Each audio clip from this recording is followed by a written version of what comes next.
ধনধান্যে পুষ্পে ভরা আমাদের এই বসুন্ধরা, তাহার মাঝে আছে যে এক সকল দেশের সেরা, স্বপ্ন দিয়ে তৈরি সেজে স্মৃতি দিয়ে ঘেরা।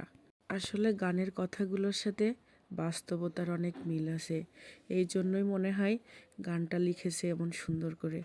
আসলেই এই যে সরিষার ফুল দেখতেছেন, এটা আমাদের বাড়ির সামনে, এত সুন্দর দৃশ্য যা কল্পনা অতীত, মানে প্রাকৃতিক দৃশ্য।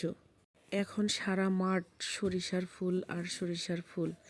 কৃষকের মুখের হাসি, এই সরিষা থেকে উৎপাদন করে তারা তেল বানাবে।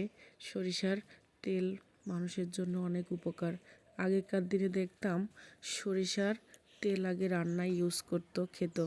এখন তো অনেক উঠেই গেছে, সয়াবিন খায় সবাই, কিন্তু আমাদের বাড়িতে এখনও সরিষার তেলই ব্যবহার করা হয়। আমরা এখনও সরিষার তেলই খাই, এটা শরীরের জন্য ভালো। আবার সরিষার তেল বাচ্চাদেরকে ঠান্ডা লাগলে দিলে অনেক উপকার হয়, ঠান্ডাটা কমে যায়।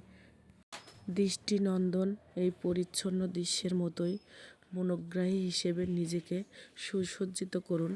সুখ ও সফলতা তারাই ছিনিয়ে আনে যারা কোনো প্রতিবাদ ছাড়াই নিন্দা এবং সমালোচনা শোনে এবং সেই অনুযায়ী সুশিক্ষা গ্রহণ করে।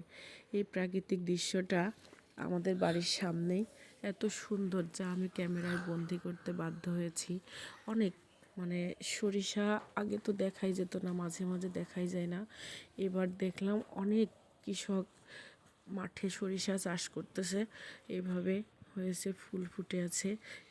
প্রাকৃতিক দৃশ্যটা এত অপরূপভাবে সাজিয়ে আছে যা আপনাকে মনোমুগ্ধকর করবে, কল্পনা অতীত। আসলেই তো দৃষ্টি কেড়ে নেয় এই মনোমুগ্ধকর সৌন্দর্য। প্রাকৃতিক দৃশ্য নিজের মনকে উৎফুল্ল করতে সাহায্য করে।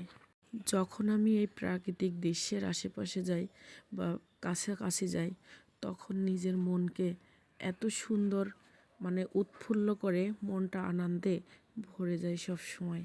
যাই হোক, আপনাদেরকে দেখালাম এই কারণেই যে বেশি বেশি সরিষা তেল ব্যবহার করবেন নিজের সুস্থতার জন্য, শারীরিক উপকারের জন্য, এই জন্যই আর কি। আর দৃষ্টিনন্দন এই দৃশ্যটা দেখানোর উদ্দেশ্য হচ্ছে এত সুন্দর হয়, কৃষক এত সুন্দরভাবে চাষাবাদ করতেছে, এখনও হারিয়ে যায়নি সরিষা।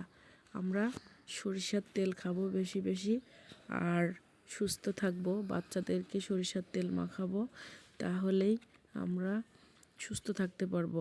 যাই হোক, সবাই ভালো থাকবেন, সুস্থ থাকবেন। ভিডিওটি দেখার জন্য সবাইকে অসংখ্য ধন্যবাদ।